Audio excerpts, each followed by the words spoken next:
Dobar dan, danas ću vam pokazati kako da napravite svoj Gmail ili svoj akaunt. Prvo što trebate raditi je da odete na YouTube. Poslije toga odete, vidite na ovdje i piše vam add account. Vi pritisnete OK i new.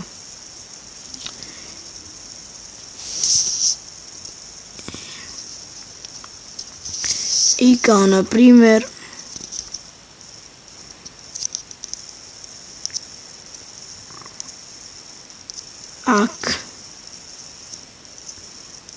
PlayStation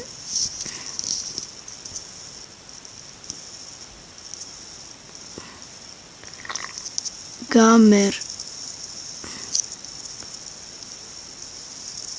Pro i sad odete na ovu desnu crticu.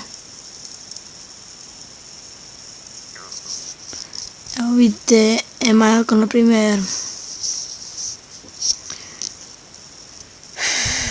hacker igrica 98 ludogama, to ne morate pišiti pošto mi je ovdje napisano.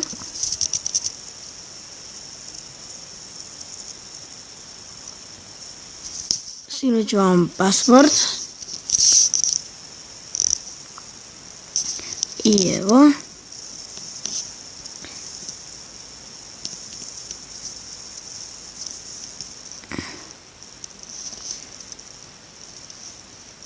Dobro, sad pritisnite not now.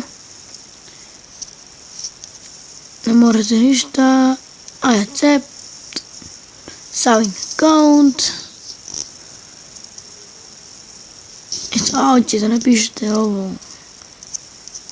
Edit.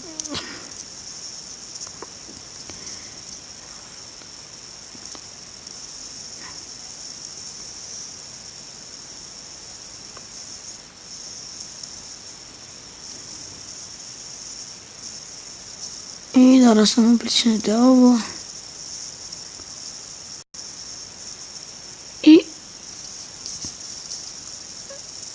I sad će tu da vam stigne. Evo ga. Igrica smuda. A inače se zove tako kao što ste napisali. Ako vam se sviđa ovaj video, stisnite like i naravno subscribe.